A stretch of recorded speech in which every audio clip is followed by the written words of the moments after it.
What's up, everybody? It is Matty here. I have gone back and forth for most of today deciding whether or not I wanted to make a video on this topic revolving around Shirley Curry, Skyrim, and some of the comments she had received on her channel, thus resulting in a change of schedule for her.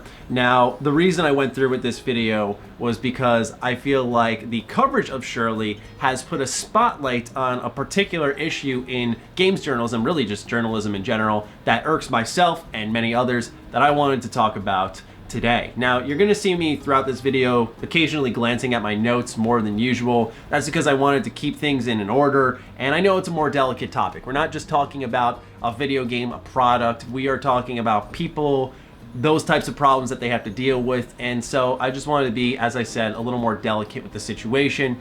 With that in mind, I am critiquing the work of Video Games 24/7. I want to make sure people are aware it's a critique of what they have wrote, as well as other bits of articles throughout the internet.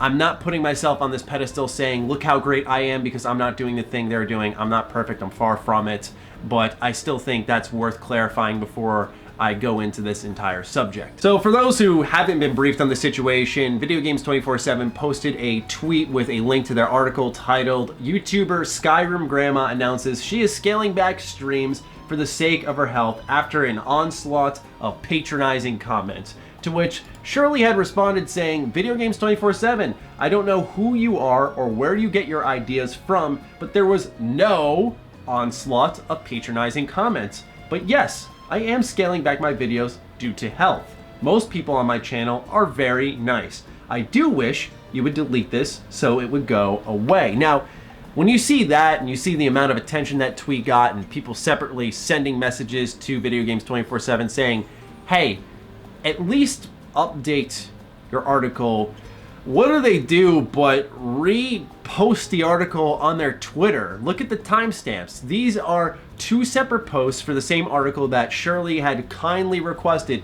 please take it down, because it put a big spotlight on a situation that she was handling one-on-one with her own community. I'm not minimizing things, but what Shirley is going through is something that a lot of creators have gone through, where you feel like even if you're getting yelled at by a minority, it feels like everyone's screaming at you. I don't want to bring myself into it. This video is not about me, but a lot of creators have been through that, and she's allowed to have that one-on-one with their community without people who start to grandstand and puff their chest out and go, I am fighting for a noble cause. She didn't ask for the exaggeration in the articles to bring more attention to an issue she was already handling. And a lot of sites have directed her health problems to the comments she has received, and I'm sure they stressed her out, as she had stated in the article, but she's 82, guys. Like, I don't know how else to word it, and I'm not trying to be rude if Shirley comes across this video. I don't mean that in a rude manner, but like, that's the reality of the situation. She said her blood pressure's up and whatnot. You know, she has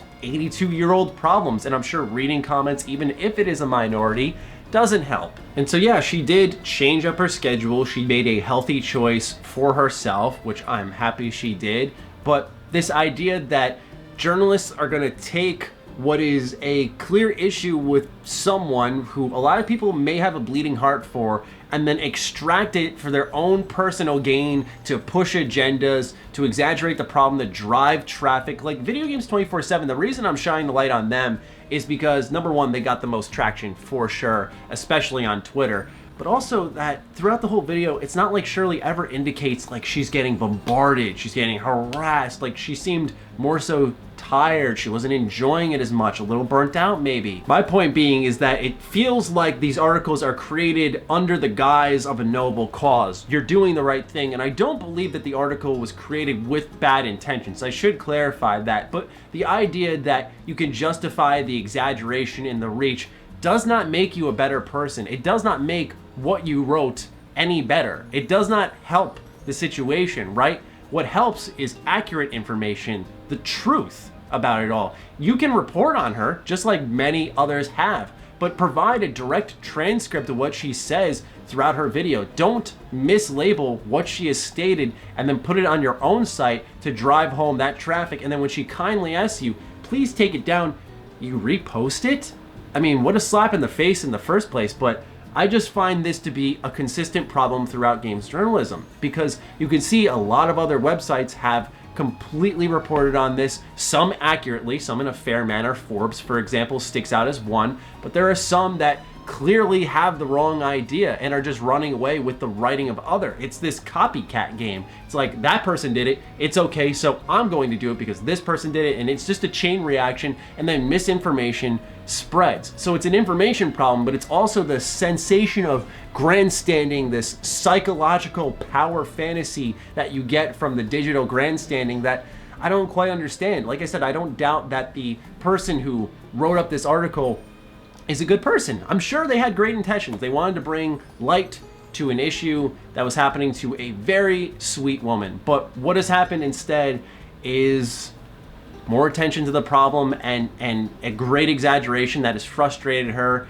and maybe even made her problem worse. I don't want to speak on her behalf. That is an assumption on my part, which I would like to clarify. Fortunately, Shirley was doing a bit of cleanup work on her own Twitter account, shouting out various videos like one from Young Yeah, which she had said was excellent and was fair and did not exaggerate it, which is really good. And so I think that it's great she's approached it this way for speaking out and giving people the truth and saying like, no, this is actually not how it is. Because, you know, in all actuality, while I doubt a very sweet woman like her would do so, you can just run away with that and be like, all right, whatever, I don't want to deal with this now. But it's great she spoke out. And like I said, man, I know this isn't my forte to like talk on the behalf of others, even though I don't feel like I'm doing that, but more so speak on these more serious issues, these more in-depth issues in journalism. But agenda pushing, grandstanding, like this type of stuff, man, like this doesn't help. Information helps. Let the consumer of your content come to their own decision on how they feel about something without any inherent bias. What happened to writing in that way? Because you can see inside the Video Game 24/7 article, it's loaded with sticking in a little bias, and that's in many other articles. But like I said, the Video Games 24/7 one, I wanted to highlight the most. And when Shirley's telling you, hey, like enough's enough, cut it out, edit it at the very least. And I'm sure with my luck, by the time this video's up, it will be changed. But as it stands now at 4:45 p.m. Eastern Standard Time on May 26th, there is no update on the site. There is no tweet addressing it. In fact, if you go to Video Game 24/7 on their Twitter account, where I think they could at the very least provide a statement, it's just more articles, more and more articles. And so I just found the whole situation really disappointing and putting a spotlight on a big problem in journalism. And I don't know who needs to hear this, whether you run your own website, you make articles, you want to make videos one day, or you currently do make videos and you're up and coming. Just know, hate clicks don't get you anywhere. They really don't. You don't have people clicking on your content because they're invested and intrigued by your work. They're clicking on it because they want to come at you, because they have a problem with you. And that's the worst way to drive traffic to your channel, because no one's going to stick. And that short-term burst of an audience on your channel or on your website does not measure to the long-term damage you do to yourself as a freelance worker who made that individual piece, or someone who made a video to your channel, the damage it'll do, or to the website itself. The credibility is permanent. That short-term boost in views, that little bit of revenue maybe you'll get that's additional, that goes away. That's fickle. It's about building an audience that wants to be there for you constantly because they like you, they like your work. But when you start to take that away and just hate bait and reframe problems for your own agenda, or to make what could have been a smaller issue. I don't want to speak on behalf of Shirley too much, but this could have been a smaller issue, but it's been reframed and exaggerated to make it into a massive one. This does not bring your site to a new level. What brings your site to a new level is investigative journalism, facts, consistent information. Same thing goes for video content. And look, I've been guilty in the past of speculating about Fallout 4 and then treating it like it's fact when I was 18, 19, even 20. I'm definitely guilty of it, but you learn from those mistakes. So at the very least, hopefully you've learned something here, Video Games 24/7 and various other games websites, because this type of stuff does not build you in an organic manner. And I know the internet sometimes has a short memory where they just move on, okay, next thing, but they also have a long memory when it comes to information and people's reputation, that type of stuff. So you're playing a dangerous game. Just don't even go for it. hopefully I did a good job on reporting with this issue here. Like I said, I wanted to take a more delicate approach. I had to plant myself in my chair, make sure calm Maddie's in effect, but I hope I did a good job.